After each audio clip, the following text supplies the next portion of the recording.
Arena Breakout has always been something that has been on my radar, but I didn't get to cover it early because I didn't get into the beta for it, so I unfortunately didn't get to play it at all. So naturally, when the game finally released and you can only get it over on their website as opposed to Steam, I went over there, downloaded it immediately, and started playing it with a group of my friends. Now, of course, before we even got into the game, I got to see plenty of people who played the beta, so I knew what to expect. But I wasn't quite ready for how many comparisons that there was going to be made to every single person that came to my channel over on Twitch to Tarkov. Before we go any further to those comparisons and my experience with the game itself, my name is Gummerak and I like to talk to people about the games I get to play and to see if we have some common interests or if I actually help you in making a decision or not. With that, if you wind up subscribing to the channel and you wind up hitting a thumbs up or a thumbs down on this video, you help engagement with the channel and I greatly appreciate you checking out my content. Today we're at 1,128 subscribers and I can't thank you guys enough for being interested. I try to bring a video out once every week. I wish I could do more, but that's about really all I can put in room for at the moment. So thank you guys very much for still being interested, even though I don't pump out a whole bunch of content like some other channels.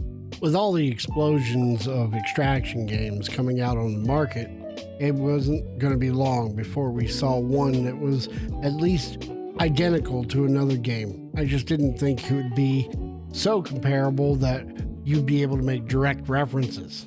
But yet at the same time, you can make an argument for the game because of how well it actually plays. And yes, you could sit here and make some direct comparisons to Tarkov all day. And what that will actually result in is a number of people who are going to defend it and say this or that, or there are direct comparisons, as there has been claims of plagiarism. So naturally, you have people on both sides of the fence, people who defend Tarkov and people who defend Arena Breakout, as Arena Breakout has been out for some time on mobile. However, don't get this confused with a mobile port because it's not. They actually had a development team design the game from the ground up as an actual desktop model. So there has been some photo and video proof of them actually having some of the same materials, but not the same designs, proving that they actually designed them themselves. Whether they used Tarkov as a reference or not, I have no idea and I don't really fucking care. While plagiarism is a bit of an issue, it's an issue for the two of those companies to hash out in court, and so far we haven't heard anything about any court dates, so let them hash it out. I don't have anything to do with it as a consumer, personally. As a consumer, though, what I can say is that the game is very well designed when it comes to stability. I haven't had any crashes, and the game has an amazing frame rate throughout the entire project. And I say project because the game feels like a work in progress, because clearly the mobile version has 5 or 6 maps, but this game released with 2 and one basically same zone as Factory and Tarkov, just quite a bit more busier. But you can't even reach that zone until you've hit a certain gear level, which can be obtained by any amount of money that you can actually put together in the game. Now, there is a giant controversy inside the game for being a pay-to-win game. I have a difference of opinion of it. However, the game is, in fact, by definition, pay-to-win. Now, the reason why I have a difference of opinion is because they start you off with 1.8 million in currency inside of the game, so you're not exactly starting off the game with 0. The problem comes into the account when people go out and they lose their gear, they get down to nothing, they can just go buy some money and turn it into game currency. My difference of opinion comes into the fact that there are people in the world who can actually do that, but the majority of players just aren't going to do that because, well, we're in the age of inflation and not everybody just has money to throw around. And believe me, the game gets mighty expensive after a while if you decide to throw money at it. The company has, in fact, decided to monetize basically fucking everything inside of the game. Your keyring, your secret container, anything that they could monetize inside this game, they have. But that poses the question of what exactly do you lose? A lot of people have made the claim that it ruins the integrity of the game. But the game already gives you a large amount of currency to start with, and if you go down to rock bottom, then you can buy more currency, but it still puts you on the same playing level as everybody else.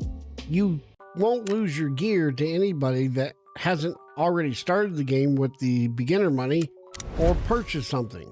So because they give you the beginner money, it doesn't really matter whether somebody buys money for the game or not, because you could still run into people that have a full suite of tier 6 gear and totally chat it out in the game, because they start you off with a ton of money. So the only real problem here is the fact that people can re-top off their money pool basically anytime they want.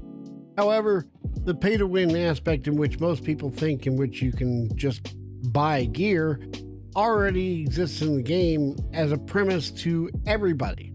Everybody has access to all levels of gear from the beginning of the game, from level 1 all the way to endgame. Well, essentially what the company has done here is attempted to make a valid excuse for pay-to-win aspects and saying that the field is level for everybody. And reality is that it is level for pretty much everybody except for the giant whales with infinite pocketbook. However, you're going to run into those in pretty much any game today. Whether they can buy the stuff or not, they'll be either hackers or other players that you see that have unnatural means of obtaining gear and equipment. The only time this process ever really bothers me is when they can obtain something that I cannot. The only thing that's really blocking you from getting any kind of gear inside this game is your level, and even then it's not locked because you can buy it from the market.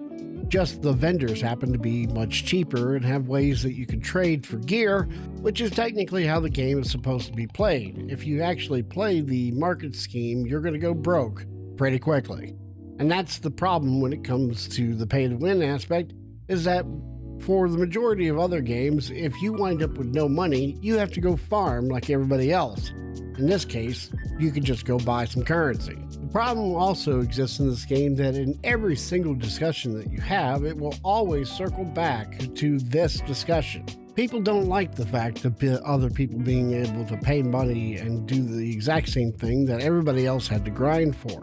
It shouldn't be too surprising though, because you're looking at a mobile developer who decided to make a desktop game. Of course, naturally, they were going to follow the same route and develop the game with a monetization scheme, the same thing that you would see in most mobile games. But also, like most mobile games, there's this very severe lack of content. With only having 2 maps and then one basic competitive map that can be comparable to Factory inside of Tarkov, it doesn't exactly leave you with a whole lot of options for replayability. The 2 maps get pretty stale pretty quickly, and not everybody wants to run a competitive map, which can make the game quite boring for a good majority of players who will wind up playing solo when their friends aren't available. Some people really love solo play. I'm not one of them. Also, they make it really tempting to spend that first beginner money they give you buying some pretty incredible kits because you don't quite understand the economy of the game just yet. So it's really easy to fall into the trap of buying the kits and then losing all your money instead of learning how to put together budget kits and playing like you're broke. Overall, there is a lot of fun to be had when it comes to playing the game with your friends.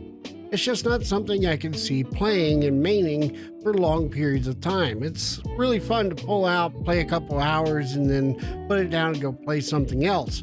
Fits into a large majority of a lot of games, especially for people who have ADD, which means for content creators, they'll find it extremely difficult to make continued content on the game, as there isn't just a whole lot to it. And really, you'll be stuck into making content either from your gameplay sessions or until they actually give you some kind of a drop or post or patch. But yet I still find myself drawn to pull the game out every once in a while and play it, just like I do for Hunt Showdown. I don't main them, but they are fun every once in a while to get a group of friends together and say, hey, you want to play this game that we haven't played in a while?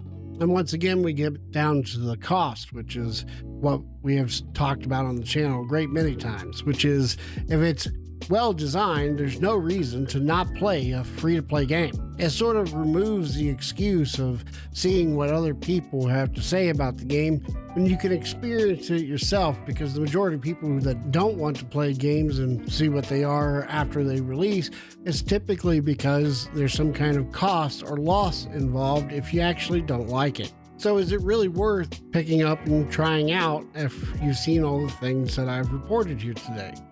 Well, my opinion is yes, you should absolutely give it a try. I've had a lot of fun inside of it. It just gets boring pretty quickly until they release new stuff. Until then, it's definitely something that's going to be on your short list of playing. And that's all really I have to say about Arena Breakout Infinite. If you guys enjoyed the video today, make sure you hit that subscription button, hit the bell notification to know when I put up new videos. It's been about a month since I put out a video, and primarily because I was working 2 jobs and needed to make sure to pay the bills. Thank you guys very much for understanding, and we'll try to pick up the pace here real soon. Have an amazing week, and I'll see you guys in the next video. Bye!